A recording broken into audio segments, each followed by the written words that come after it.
There are things that happen to you that don't make a sound when they land. No crash. No explosion. Just a quiet settling, like snow on a rooftop, soft, weightless, and then suddenly, all at once, too heavy to hold. That's the only way I can describe the moment my daughter called me 3 days before my grandson's 5th birthday party and asked me not to come. I'm Walter. I'm 63 years old. I spent 31 years as a high school history teacher in Dayton, Ohio. I coached JV baseball for 20 of those years.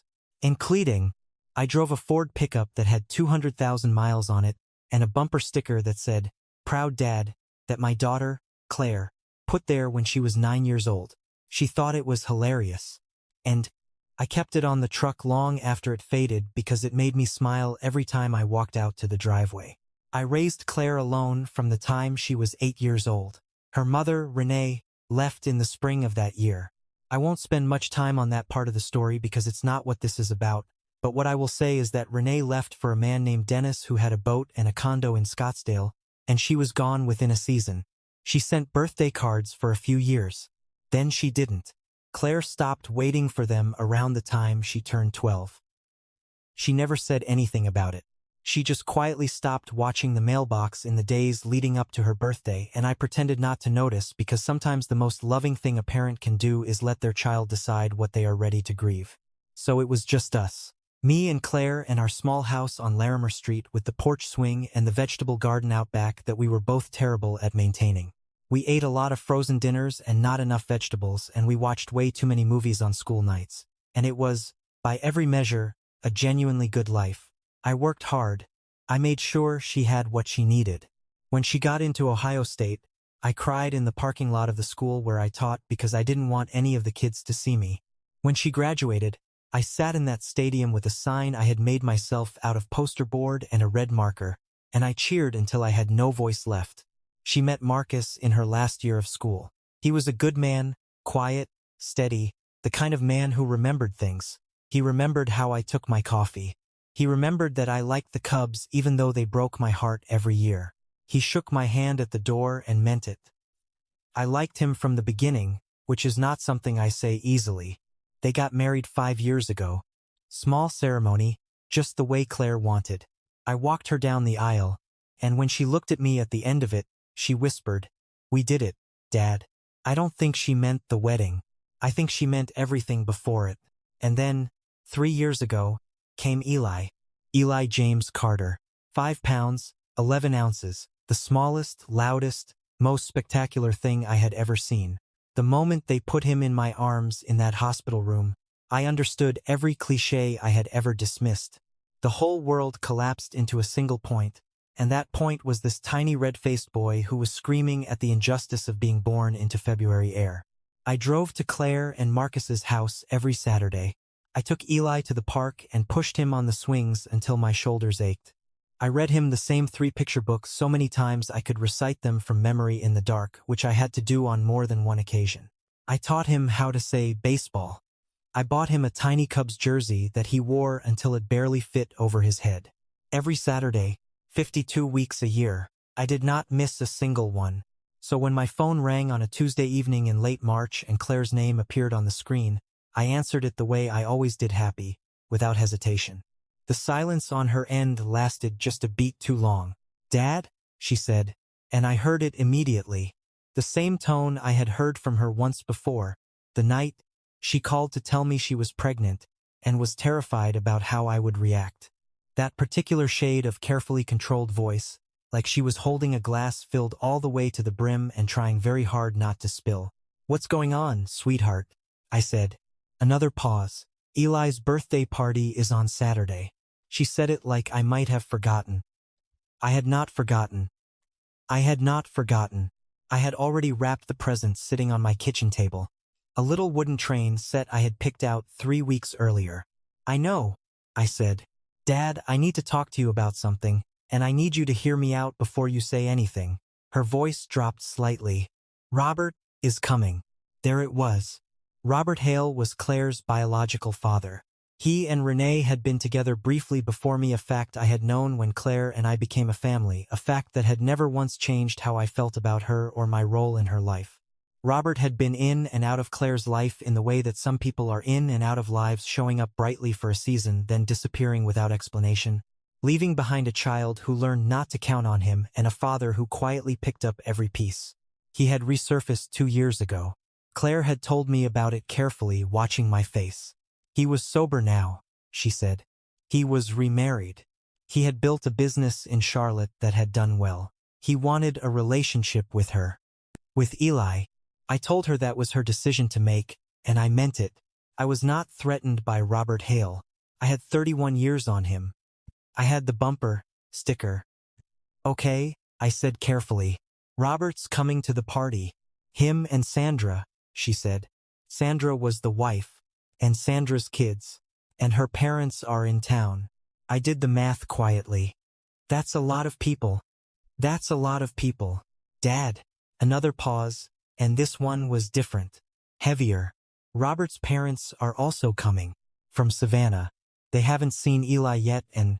She stopped. Started again. Sandra's mother has some anxiety around large gatherings, and with everyone already there, Marcus and we just thought that maybe it would be easier if… I set down the cup I was holding, very carefully, very quietly. Not that. That. If I wasn't there, I said. She didn't say yes. She also didn't say no. It's just the one party, Dad.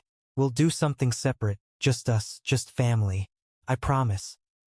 We'll do a whole dinner, just you and me and Marcus and Eli, the week after. It's just so they can get to know him, and with you and Robert both there, I just think it'll be complicated, I said. I'm sorry, she whispered, and she did sound sorry.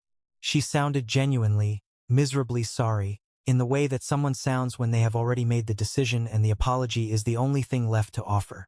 I thought about every Saturday morning. I thought about the Cubs jersey and the wooden train on my kitchen table. I thought about the night Eli had a fever of 103 and Claire called me at midnight and I drove over in my pajamas because Marcus was traveling for work and she needed someone. I thought about standing in that hospital room at 2 in the morning holding a 5-pound 11-ounce boy who had no idea yet what kind of man would spend every Saturday of his life showing up for him. Okay, Claire, I said. My voice was level. I had learned to keep it level. You practice that skill long enough as a parent and it becomes your first language. I understand. The second. That, Dad, I have a wonderful party. Tell Eli I love him. I hung up the phone. I sat in my kitchen for a long time in the silence. The present on the table, the wooden train set in its red and white box, sat right where I had left it. It set an inset. I did not sleep much that Saturday night. I woke before dawn and stayed in my chair by the window watching the neighborhood come to light. I made my coffee and I told myself I would read, but I stared at the same page for 40 minutes without taking in a single word. My phone buzzed early afternoon. I assumed it would be Claire, checking in, maybe with a photo. It wasn't a photo. It was an Instagram notification. Claire had posted. I don't know why I looked. I have asked myself that question many times since, but I looked. The photos were beautiful, I will give them that. Streamers in Eli's favorite color, blue. A tiered birthday cake with a little train on top, not unlike the one sitting wrapped on my table. There was Robert, laughing, his arm around Claire's shoulder in the easy way of a man who has decided to act like he has always been there. There was Sandra, elegant in a yellow dress, her children flanking her like a magazine spread. There were strangers holding my grandson, smiling at my grandson, singing to my grandson. And then the video. Claire had posted a video of Eli blowing out his 5 birthday candles. The room sang, "Happy Birthday." Robert was front and center, the loudest voice in the frame, grinning at the camera like a man collecting something he had not earned. Eli looked around after the candles were out. He looked around the room the way 5-year-olds do, checking to see who was watching, who was cheering. And I could see it, even through the phone screen, that tiny flicker of searching on his face. I turned the phone face down on the table and I sat very, very still. I am not a man who cries easily. I had cried twice in my adult life before that afternoon, once when my father died, and once in a parking lot when my daughter got into college. That Saturday, sitting alone at my kitchen table with a wrapped train set and a cold cup of coffee, I made it 3 times. I let myself feel it completely. The whole thing. The weight of every Saturday. The weight of a 5-year-old face scanning a room. The weight of being edited out by the same quiet mechanism that had operated my whole life in the background, patient and efficient. And then, when I was finished, something shifted. I didn't slam anything. I didn't call anyone. I just sat there, in the quiet, and I started to think. Marcus called me that evening. Not Claire, Marcus. Walter.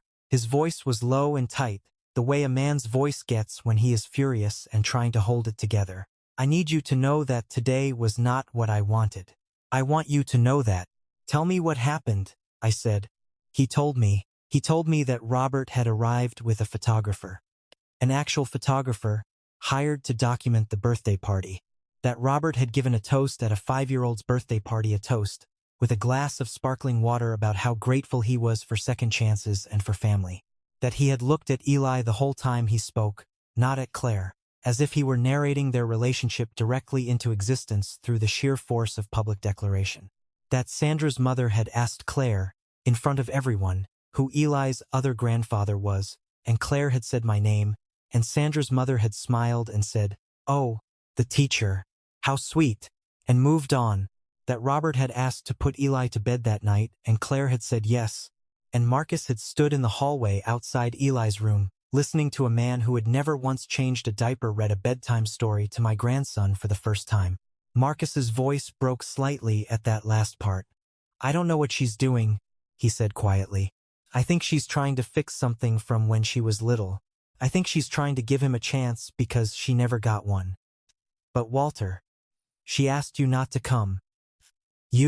She asked you to stay home." "I know," I said. "It's not right." "No," I agreed. "It's not. It's..." After I hung up, I went to my spare bedroom, the one I used for storage.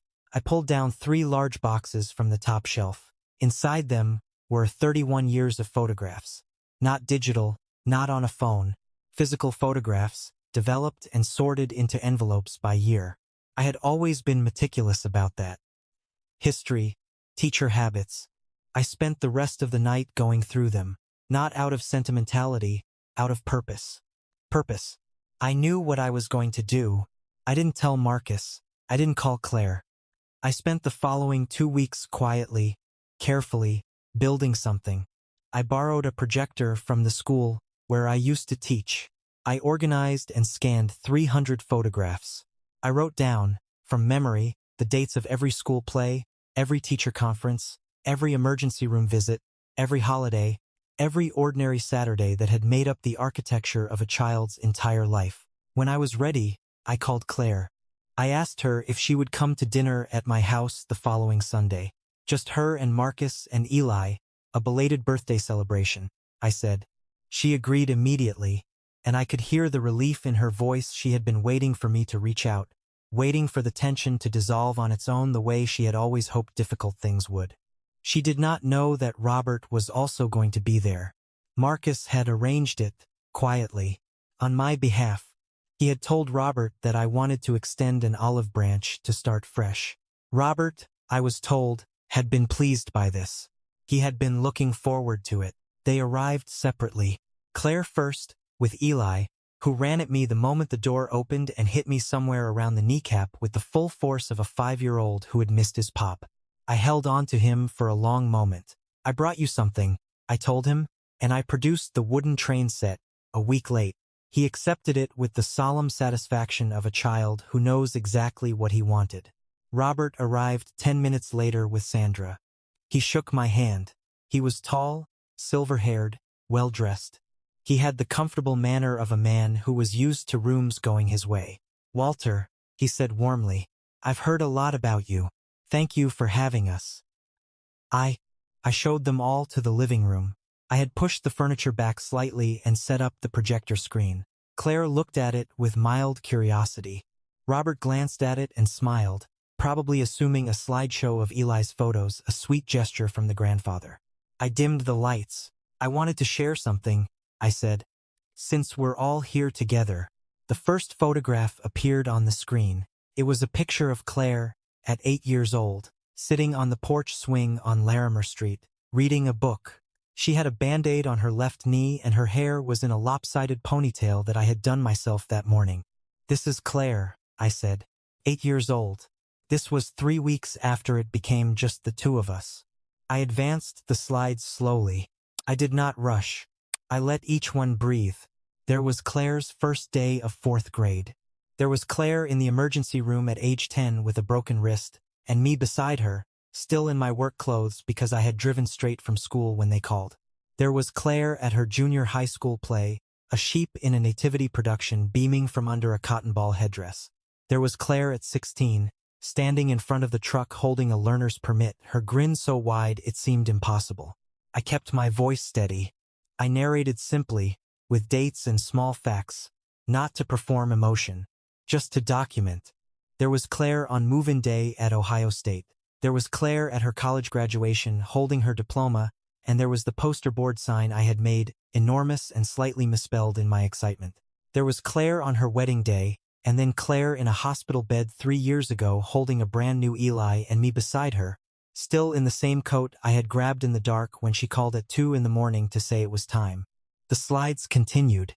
Every Christmas, every Easter, every ordinary Saturday at the park. Eli on the swings. Eli with a baseball glove 2 sizes too big. Eli in his Cubs jersey. Eli in his Cubs jersey. Eli in his Cubs jersey. Eli on my shoulders looking very pleased with his elevation. The room was completely silent. I turned to look at them. Claire was crying. Marcus was watching the screen with his jaw set. Eli had climbed onto my armchair and was watching the pictures of himself with the focused interest of a child encountering his own history for the first time. Robert was very still. I advanced to the last photograph. It was taken 14 days before Eli's birthday party. It was a Saturday. Eli and I were at the park, and Marcus had taken the photo from a distance without either of us knowing. Eli was asleep on my chest on a park bench, his little baseball glove still on his hand, his mouth slightly open.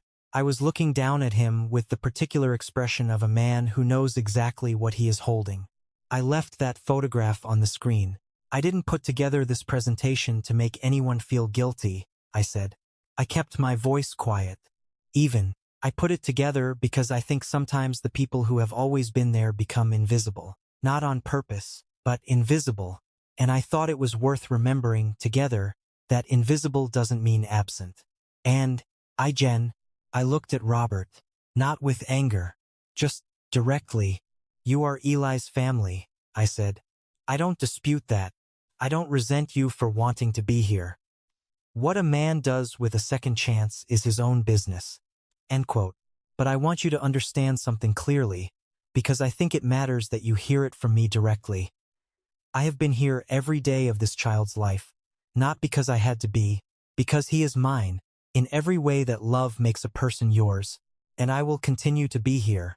That's not a challenge. It's just the truth. I looked at Claire then, my Claire, who was pressing a napkin to her face and trying very hard to hold herself together. Pape, and you, I said. My voice was gentler than I intended it to be. You were trying to give someone something you deserved and didn't get when you were little. I understand that. I have understood that your whole life, better than you know. But sweetheart, you asked me to stay home. You asked me to sit out my grandson's birthday so that a man who was not there for a single one of your birthdays could feel comfortable. And I need you to sit with that for a minute. Not forever. Just a minute. The room held the silence like a cupped hand holds water carefully, on the verge. Robert cleared his throat. He looked at the photograph still on the screen. He looked at his hands. When he spoke, his voice was quieter than I had heard it. "I owe you an apology," he said. He was talking to me, but he looked at Claire when he said it. "I walked into that party like I had earned something I hadn't earned. I should have talked to you first. I should have." He stopped, pressed his lips together. I didn't think about what it meant, what it cost. "I'm sorry, Walter." Sandra reached over and touched his arm. She did not speak, but she nodded once at me, and there was something real in it. "It is in it." Claire got up and crossed the room. She sat down beside me on the couch, the way she used to when she was small and I was the safest place in whatever storm was passing through. She took my hand. "I'm sorry, Dad," she said. And then again, quieter, "I'm sorry." I put my arm around her. I didn't say it was fine, because it wasn't entirely fine, and she deserved the truth enough to hear that it would take a little time. But I also didn't pull away, because she was my daughter, and she was sitting next to me, and that was what mattered most. Eli, who had been watching the adults with the careful attention of a child who understands more than he's supposed to, slid off the armchair and walked over to me with his wooden train in both hands. "Pop," he said seriously, "can we put together the train?" The tension in the room exhaled. "Yeah, buddy," I said. "Let's put together the train." Robert and Sandra left not long after dinner. He paused at the door and turned back to look at the photograph. I still hadn't taken off. The screen, the park bench, Eli asleep, the baseball glove. Yeah. He looked at it for a long moment. He didn't say anything. He just nodded, and I nodded back, and he walked out. Things didn't resolve cleanly after that. I want to be honest with you about that because I think stories that wrap up too neatly do a disservice to the people who are living through the messy versions. Claire and I had more conversations. Hard ones.